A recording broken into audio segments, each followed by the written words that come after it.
everyone. I want to start by saying that I appreciate all the support recently, especially around the Vinny video. Not just support for me, but for the overwhelming support I've seen for Vinny. I think it's safe to say that nobody is buying what these accusers are trying to sell, and in a day and age where cancel culture has seemed to reign supreme, it's good to see that in more recent times there has been a greater pushback against it, especially for claims that are blatantly being misconstrued. Today I wanted to go over some updates to the situation, some things that I missed, and some good points brought up in the comments. I also want to let you guys know about other content creators covering this topic, like Flamenco TV, and an excellent video done by DaxMax64. The links to these channels will be in the description. As of this recording, Vinny has not made any new statements regarding the situation. He had a quick live stream shortly after these allegations blew up, and I will leave a link to that in the video description. Many of the people who initially retweeted the allegations have backed down and apologized for retweeting something they hadn't known the full details of, like Mandalore Gaming. However, some like Red Bard have doubled down on them. With this being said, please do not harass Red Bard. This is not what Vinny wants, and harassing someone who we would perceive to be harassing Vinny makes us no better than they are. An individual known as Lich Pit, who claims to be the woman that Person 4 was in contact with, has said that her involvement in the situation was twisted, and that her interactions with Person 4 were not at all how Person 4 described. She provided screenshots as evidence. Lich Pit also does not wish to be in the document anymore, but as of this recording her account is still there. Other women who were involved with Vinny, or potentially involved with Vinny, have come out in support of him. They are saying that Vinny was only kind and open about what he wanted with them. One who didn't end up getting sexually involved with him provided screenshots of an interaction over Twitter, where Vinny apologizes that things didn't progress any further, but he appreciates the fan for still supporting him. As these accounts show, not everyone had a bad experience with Vinny, and even contradicts how these four people said Vinny behaves. Now, let's hop into the comments of my video and the reaction of the community at large. There has been an overwhelming support for Vinny, and honestly this sort of unity is not something I've seen on the internet in quite some time. In a society where ruining someone over mistakes in favor of allowing that person a way to redeem themselves, to see not just YouTube, but Twitter, 4chan, and Kiwi Farms come out to support Vin, well, it's nothing short of a miracle, and just goes to show just how many lives Vinny has positively impacted, and I can only hope that Vinny gets to see it. But let's get into these comments. The first up is user Scapatone, who writes, "The issue isn't the consensual relationships, it's the accusations that he engaged in paranoid manipulative behavior and silencing tactics after the fact, which if true is definitely a bad look. I do not believe this at all. Even in their own words, it very much sounds like Vinny's emotional baggage and guilt could have made him handle things poorly afterwards, but absolutely unintentionally if it's true. I think if true, these people are misreading Vinny's actions as purposeful and malicious when they are not. Let's not forget that two of the victims on the doc have requested they be removed because they were manipulated and lied to by the doc poster, and this is yet to happen, including two of Vinny's old mods with bad blood doing mass deletions of their Twitter posts, and one going private and blocking his entire following. Side note, there is no test for HPV in men. It cannot be tested for, so even if Vinny did get an STD test first, it wouldn't have shown. They're framing it as he purposely gave them an STI, present in nearly percent of the population at some point in their lives, when it's literally impossible for him to have known about it. The HPV thing is a non-issue. If true, it's just bad luck considering it's one of the most common STIs out there and nearly everyone gets it at some point, but trying to pin it as his fault is disgusting behavior. This is an excellent point he makes about Vinny's alleged paranoia, manipulative behavior, and silencing tactics. It seems as though these accusers took Vinny asking them to keep his private life, well, private, as silencing tactics. And as for the paranoid behavior, he definitely didn't want to come off as many other content creators who have used their fans for sex. I do believe there is a difference between Vinny and them, but I will get to that later. He also states, HPV is hard to detect in men, so even if Vin was tested, he would not have known. While the HPV situation is a really terrible one, I think Vinny's statement of We didn't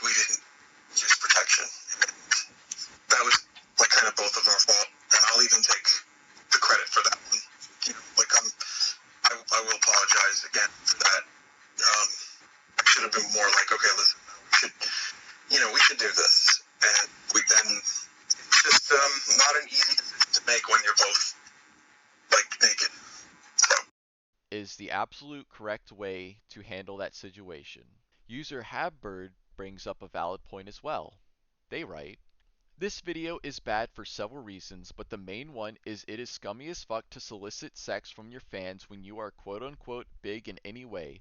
There's a power dynamic there, and using your influence for this kind of thing, whether you are doing something strictly illegal or not, although one is obviously worse than the other, is a bad thing no matter which way you slice it. This video also doesn't dissect the victim's claims in any meaningful way and gives more attention to Vinny and his quote unquote emotional problems, which isn't a justification in any way. This is a good argument, but one that Vinny was completely aware of. As Vinny writes in an email to Person 4, the idea of closing myself off entirely to possibilities with people who know me from a few videos or my stream is also a tough one. So if there's a person I have great chemistry with and she knows me from my stream, am I closed off from that entirely? What if she only saw 2 streams? Is there a cutoff point? I'm not sure how well someone has to know me before it's a problem. I've told you that meeting people locally with similar interests is hard, so it's not difficult to imagine I connect with people who like the games and music I like that found me from YouTube. So my question to you, Habbird, is there a cutoff point? At what point is a content creator too big to date people? Person 3 and Person 4 weren't even fans of Vinny's when he started talking to them. At most, Person 3 had seen a few full sauce videos of his Animal Crossing New Leaf streams, and even before then, Vinny had followed them on Instagram. Vinny didn't groom or manipulate these people in any way. This is not a Cosmodor or James Charles situation. Vinny always wanted to make it explicitly clear that the partner was 100% okay with consenting to what they were doing. This seems more of a situation of connecting with individuals with similar interests, something that Vinny has a hard time doing IRL. He is a socially awkward guy, and this is understandable. Yes, there is absolutely a power dynamic. However, Vinny was conscious of this, was worried of this, and clearly this was not something he was using to manipulate people.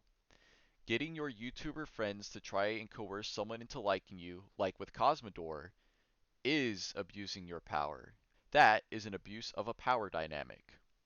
Making sure that the other party is okay with what they are doing and is consenting and willing is not abusing a power dynamic.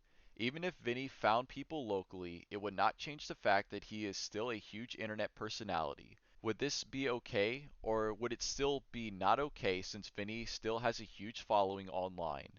Is Vinny only allowed to have relationships with people at the same status as him? I also feel as though I have done an appropriate job of dissecting the feelings of the victims, but let me put it another way. These 4 are not wrong in how they feel.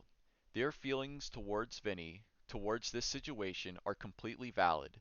Their feelings are very real to them, and that should be acknowledged even if we think they are being ridiculous. However, you must understand our doubt and us bringing these feelings into question as some of the other girls Vinny was involved with reported nothing close to what these 4 are reporting, and one person mentioned in the document, Lichpit, says her involvement was skewed and misrepresented her role in this. If emotional issues aren't a justification for Vinny's behavior, then why should we pay mind to these victims' emotional issues? As it has been proven by Lichpit that they too were manipulating her words and experiences. I'm afraid it must go both ways. Everyone's emotional issues and traumas are valid. We can't just pick and choose whose emotional issues supersedes everyone else's. I try to be fair and balanced as I can be, and I will admit I did not do as deep a dive as I could have.